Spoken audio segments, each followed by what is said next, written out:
Bonjour, aujourd'hui je veux vous parler d'un sujet qui est en soi finalement d'une grande banalité. Il s'agit de savoir et de parler du lait et des fromages. Bon, sans doute certains d'entre, surtout les enfants, certains enfants croient encore que le lait et le fromage viennent du supermarché. Oui, ils viennent du supermarché, mais avant d'arriver dans le supermarché, ils ont été produits dans des fermes familiales ou industrielles. Et d'où provient ce lait et ces fromages? Bon, le fromage étant une transformation du lait, bien sûr, les yaourts également. Ce lait vient de la vache, vient de la brebis, enfin ou de la chèvre, donc ça vient de femelles, toujours. Et comment elles produisent du lait? Elles ne produisent pas du lait naturellement. Et donc cette vidéo, je la fais vraiment pour prendre, parce que je ne suis pas diétologue, je ne suis pas médecin, je suis vétérinaire et je veux vous parler de ce sujet par rapport évidemment aux animaux. Nos animaux et de la souffrance animale, parce que nous, on a été même soi-même élevés au lait de vache, on a mangé des yaourts et on en mange sans doute encore, on mange du fromage et moi la première, dans la famille il y a une culture du fromage, des bons fromages et tout ça, donc j'avoue que j'apprécie beaucoup les fromages également, bien que depuis quelques années, j'ai commencé à beaucoup diminuer ma consommation. Et voilà, mais ça, de temps en temps, je craque et voilà, je l'avoue. Mais voilà, donc la question, c'est d'essayer de prendre conscience, malgré tout, parce que le sujet est quand même assez sérieux, que ces fromages, ces très bons fromages, il y a des gens qui ont développé des métiers de qualité pour affiner les fromages, tout ça. Il y a beaucoup de très belles choses qui se font, mais malheureusement en amont, il y a de la souffrance animale. Pourquoi je vous dis ça? Parce que effectivement, nos vaches laitières sont laitières que dans la mesure où elles ont eu un veau. Pour les brebis, pour les chèvres, c'est exactement pareil. Il faut qu'elles aient un chevreau, il faut qu'elles aient un agneau pour produire du lait, puisqu'elles produisent du lait comme chez la femme. Elle ne produit du lait que s'il y a un bébé, que s'il y a un bébé à nourrir. Donc ce lait, fondamentalement, il est destiné au veau, à l'agneau ou au chevreau. Et malheureusement, vraiment, ça on voit d'ailleurs sur internet des vidéos qui sont insoutenables, puisque malheureusement, depuis de nombreuses années, c'est pas quelque chose de récent, mais on en prend de plus en plus conscience, surtout avec toutes ces fermes industrielles. Mais enfin voilà, même avant, dans les fermes familiales, le veau était emmené à l'abattoir, disons les choses, et ça reste un déchirement pour la mère. Ça reste un déchirement pour la vache qui continue à produire du lait, d'autant plus que, on dit la nature c'est beau, la campagne c'est beau, mais la campagne il faut vraiment regarder de près, parce que finalement, souvent ces vaches sont inséminées de façon artificielle. On prend le sperme d'un taureau et on lui met ça, on lui inocule à l'intérieur du vagin.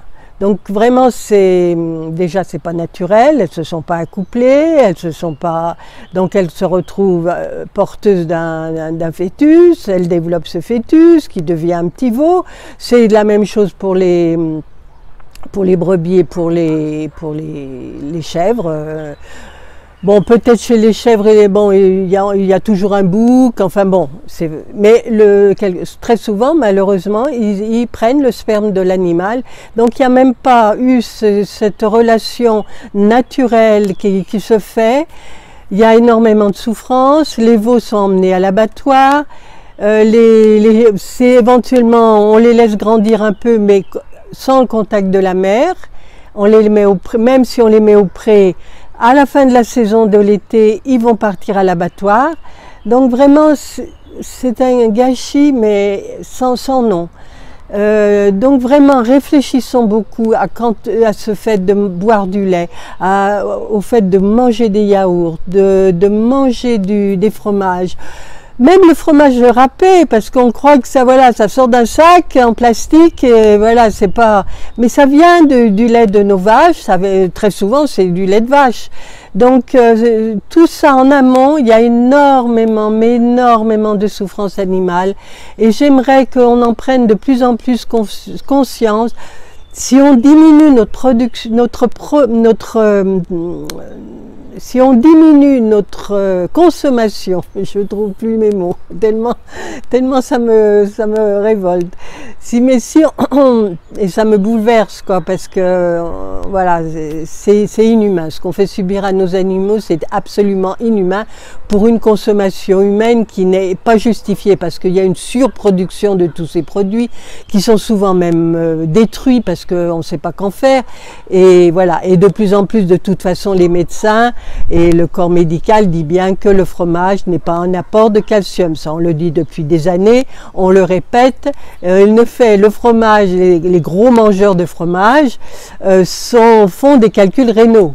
Le calcium du fromage se dépose au niveau des reins. Donc ça n'a aucun avantage, ça ne va pas dans les os, contrairement à ce qu'on nous a affirmé jusqu'à maintenant. Alors que pour avoir de la silice, pour avoir des os costauds et renforcer notre squelette, et même pour les enfants, pour les aider à grandir, il faut leur donner des plantes. Il y a la prêle, il y a l'ortie, on peut faire un peu de soupe d'ortie, on l'achète aussi en poudre qu'on peut rajouter dans les salades, ou se la faire soi-même si on a un jardin et on a des plantes propres, enfin pas polluées par les véhicules, les voitures et tout ça, parce que c'est vrai que l'ortie, ça se trouve facilement sur le bord des routes, mais il vaut mieux pas la ramasser là. Voilà. Donc la silice, on la trouve dans les plantes, on la trouve pas dans le fromage, on la trouve pas dans le lait, on la trouve pas dans les yaourts ou voilà, la crème fraîche et tous ces produits qui sont dérivés du lait. Et voilà. Donc je voudrais qu'on prenne conscience, qu'on diminue. Enfin, j'aimerais, et pour le bien-être de nos animaux, qu'on en revienne à des valeurs plus humaines.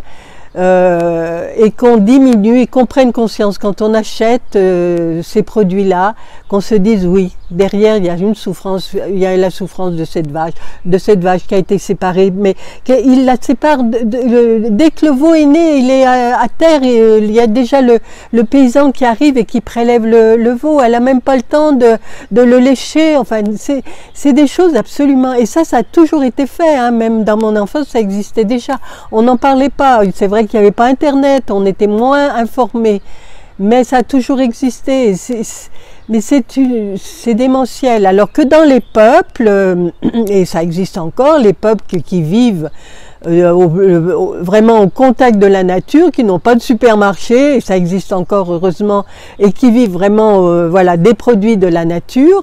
Oui, ils ont du lait aussi, et ils font d'ailleurs du kéfir, ils font des laits fermentés, mais c'est pas pour autant qu'ils vont tuer le veau ou voilà, le petit du chameau, enfin suivant les pays, ils vont le garder. D'ailleurs, il y a des animaux, je ne sais plus lequel, mais il y en a il y a une femelle qui ne donne son lait que si le veau a déjà tété. Donc il laisse l'animal, je ne sais plus si c'est pas chez les cervidés, là enfin voilà, en tout cas voilà, donc il garde le petit de cet animal pour démarrer la montée de lait. Et après il traite. Mais le veau a droit, enfin le petit a droit à son lait, et après il traite, et ils en font, souvent soit parce que c'est dans des pays chauds ou des pays très froids aussi. Enfin voilà, il y a il y a des possibilités de conservation. Et voilà, souvent ça fait un genre lait caillé, enfin voilà, ils développent comme le kéfir, comme voilà, il y a des fermentations qui se font assez naturellement, mais c'est pour la consommation locale et pour voilà, il n'y a pas, quand tu tues un animal, c'est parce qu'il y a un grand événement qu'il faut célébrer.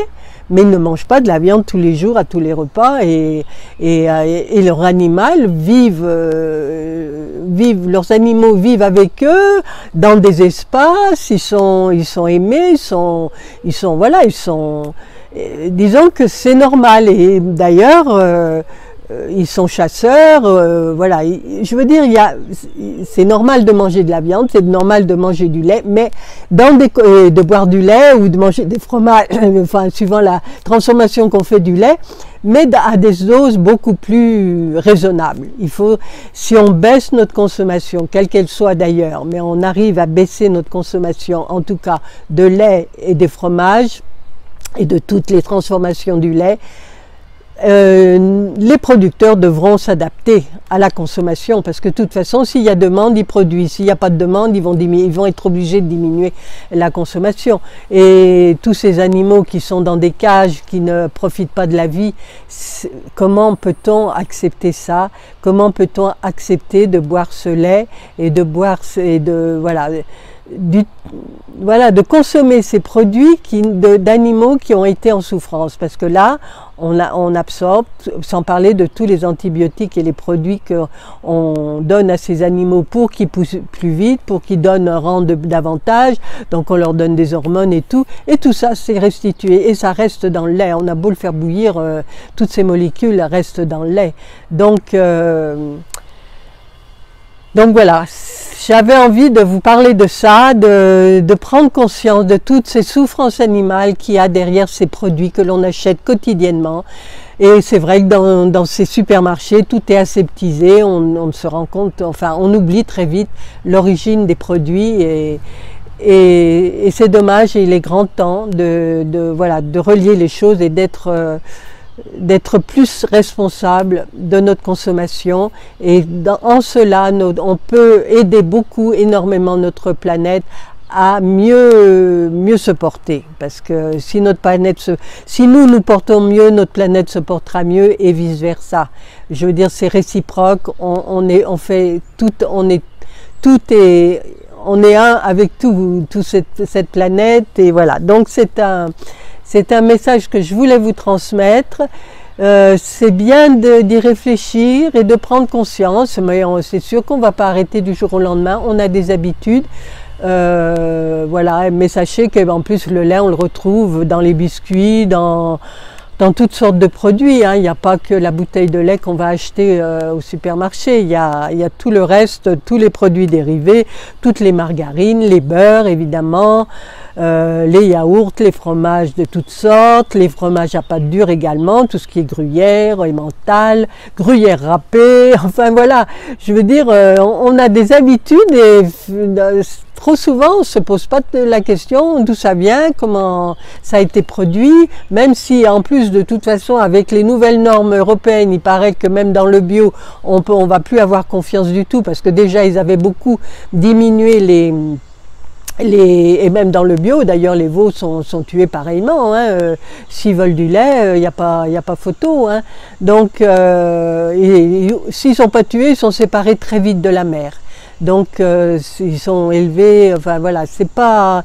On leur donne des biberons, mais bon, peut-être sans doute fait avec le lait de la mère. Mais c'est pas pareil, il n'y a pas le contact avec la mère, il n'y a pas, enfin toute cette partie-là alors est complètement abandonnée, et malheureusement c'est très important, parce que des mères tristes comme ça qui continuent de produire du lait, elles ont pas envie, quoi. Enfin, je veux dire, et nous et l'humain les booste à coups d'hormones pour qu'elles en produisent le plus possible, et ils font des croisements entre les races. Enfin bon, on fait beaucoup de choses aberrantes, et donc voilà, restons humains, restons respectueux de la nature. Restons respectueux aussi de nos animaux et remercions-les pour ce qu'ils nous donnent, mais ne poussons pas le bouchon trop loin, comme on dit. Enfin, restons raisonnables dans notre consommation de produits laitiers. Voilà, je vous remercie, je vous dis à très bientôt.